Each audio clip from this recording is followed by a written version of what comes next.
ابو ہریرہ رضی اللہ تعالیٰ عنہ فرماتے ہیں پیارے رسول صلی اللہ علیہ وسلم نے ارشاد فرمایا کہ جلدی کر لو اعمال صالح، نیکی کی زندگی جلدی اختیار کر لو۔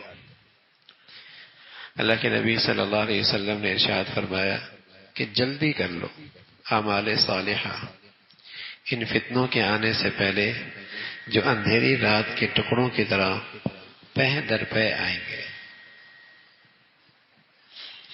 حال یہ ہوگا کہ صبح کرے گا آدمی اس حال میں کہ اس میں ایمان ہوگا، اور شام کرے گا اس حال میں کہ وہ ایمان سے محروم ہو چکا ہوگا،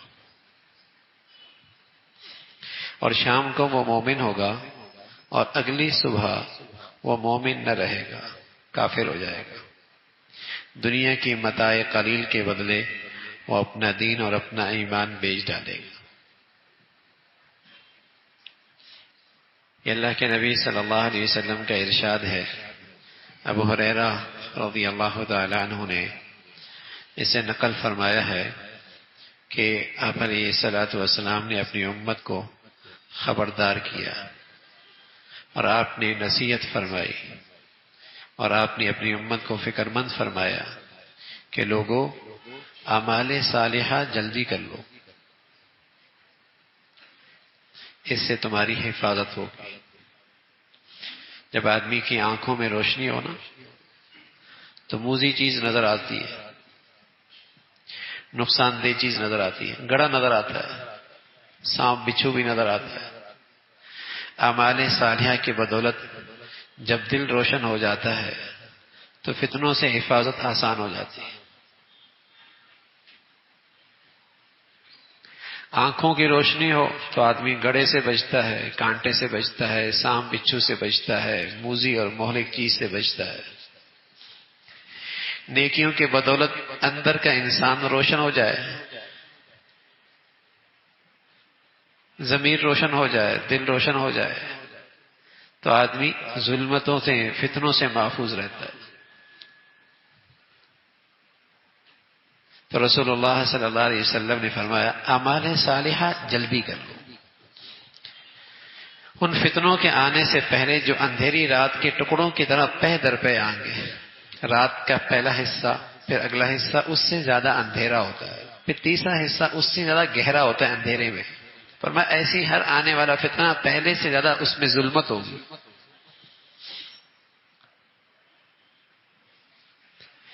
حال یہ ہوگا کہ صبح کرے گا آدمی اس حال میں کہ اس میں ایمان ہوگا، اور شام کرے گا اس حال میں کہ وہ ایمان سے محروم ہو چکا ہوگا، اور شام کو وہ مومن ہوگا، اور اگلی صبح وہ مومن نہ رہے گا، کافر ہو جائے گا۔ دنیا کے متاع قلیل کے بدلے وہ اپنا دین اور ایمان بیچ ڈالے گا، وہ اپنا سب کچھ دے بیٹھے گا۔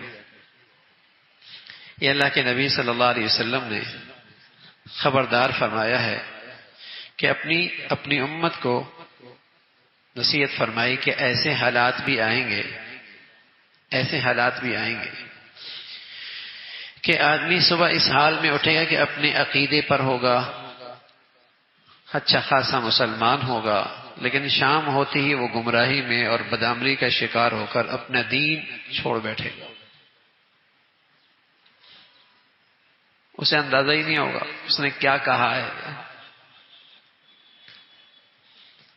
کیا بول چکا ہے، اور کس تحریک سے متاثر ہے، کن نظریات کا اس نے اثر لے دیا ہے، اور کس تحریر نے اس کے دل کی دنیا پہ اثر ڈالا ہے، اور دین کے کس حکم کے بارے میں وہ شک میں مبتلا ہے، اسلام کے کس بنیادی اصول کے بارے میں اسے شک ہو چلا ہے، اسے اندازہ ہی نہیں ہوگا۔ نئی نئی تحریکیں ہوں گی، نئی نئی فتنے ہوں گے، نئی نئی تحریکیں ہوں گی، نئے نئے تحریریں ہوں گی، نئے نئے انداز ہوں گے۔ جس وقت اللہ کے نبی صلی اللہ علیہ وسلم نے یہ بات فرمائی تھی اس زمانے میں تو گھر گھر کی فتنہ نہیں تھا نا۔ اب تو کوئی آدمی گھر کی چار دیواری کے اندر بھی موجود ہے تو باطل کی دعوت اس گھر میں پہنچ رہی ہے، اس کے پلنگ پر بھی پہنچ رہی، اس کے ڈرائنگ روم میں بھی پہنچ رہی، اس کی بچیوں تک بھی پہنچ رہی ہے، بچوں تک بھی پہنچ رہی ہے. ابا موجود ہے تب بھی بیٹی تک پہنچ رہا ہے. اماں کی نظر موجود ہے تب بھی بیٹے تک باطل کی نظریات پہنچ رہے ہیں. اس زمانے میں تو یہ چیزیں نہیں تھی. اندازہ ہی نہیں ہو رہا یہ کیا پڑھ رہا ہے، کیا دیکھ رہا ہے، کس سے متاثر ہے اور کن نظریات کو اپنے اندر لے رہا ہے اور کس گمراہ کو اپنا آئیڈیل بنا رہا ہے اور کس کی تحریر سے یہ دین کے معاملے میں اور دین کے بنیادی اور ضروری اصول اور نظریات کے بارے میں یہ شک میں مبتلا ہو گیا. اندازہ ہی نہیں ہوگا. تو ایسے ایمان کشف فتنے موجود ہیں، اور حضور علیہ الصلوۃ والسلام نے فرمایا کہ ہوشیار رہنا، اعمال صالحہ کے اہتمام میں سبقت کر لینا، جلدی کر لینا، ایسا نہ ہو کہ تم کسی فتنے میں مبتلا ہو جاؤ اور پھر اعمال خیر کی توفیق ہی نہ ہو. اور پھر یہ اعمال صالحہ یہ تمہارا حصار کا کام کر سکتے ہیں، حفاظت کا کام کر سکتے ہیں کہ اگر اعمال صالحہ کرتے رہو گے ان فتنوں سے محفوظ. بر صغیر کی تاریخ میں لکھا ہے ایک وقت آیا تھا کہ اس بر صغیر میں آریہ سماج ہندوؤں کی ایک تحریک چلی تھی، اور اس تحریک نے لا تعداد مسلمانوں کو ہندو بنا دیا تھا، ہندو بنا دیا. لیکن وہ گھر اس سے محفوظ رہے جن گھروں میں قرآن کی تلاوت ہوتی.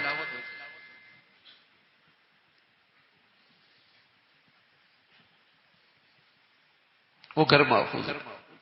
لا تعداد گھرانے اس فتنے کا شکار ہو گئے تھے اور لوگ ہندو بن گئے تھے. اور اب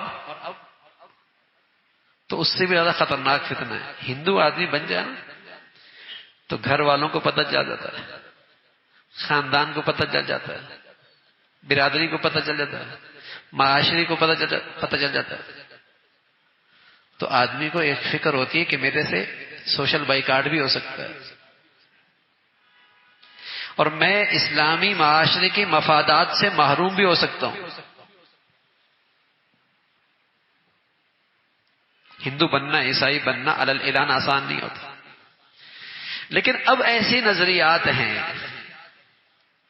اور اب ایسی گمراہیاں ہیں کہ بیٹا باپ کا ہے، مسلمانوں کے گھر میں رہتا ہے، لیکن اس کی سوچ مسلمانوں کی سی نہیں ہے.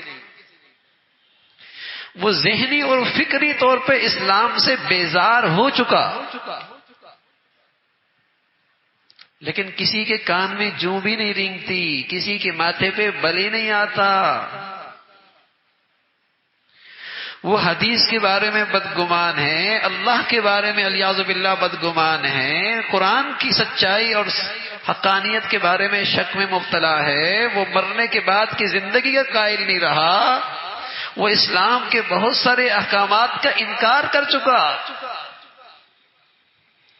لیکن اس برادری میں بھی رہ رہا ہے، اس خاندان میں بھی رہ رہا ہے، اس کی شادیاں بھی ہو رہی ہیں، اسی دسترخوان پہ کھا بھی رہا ہے، زندگی بھی گزار رہا ہے، اور وہ سوچ اور فکر کے لحاظ سے مسلمان نہیں رہا، دہریہ ہو چکا ہے. کہتا میں خدا کو نہیں مانتا، الیاذ باللہ. میں کیسے یقین کر لوں کہ قرآن سچی کتاب ہے؟ ایک بچہ ابھی کورونا کے زمانے میں، عجیب بات، ایک بچہ میرے پاس بیٹھا تھا، اس وقت وہ کلاس لے رہا تھا، لمس سے ایک ٹیچر پڑھا رہا تھا، وہ میرے پاس بیٹھ کے کلاس لے رہا تھا. تو ایک بچے نے سوال کیا، وہ سوال نیچے لکھا ہوا آ رہا تھا کہ سر میں قرآن کے بارے میں مطمئن نہیں ہوں کہ یہ اللہ کی سچی کتاب ہے. اب ٹیچر نے کیا کہا؟ ٹیچر کہنے لگا ہاں یہ بات تو ہے.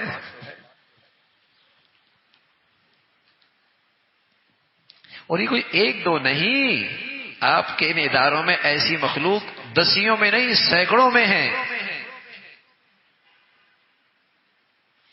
ماں باپ کو اندازہ نہیں ہے کہ ہماری اولاد جا کدھر رہی ہے.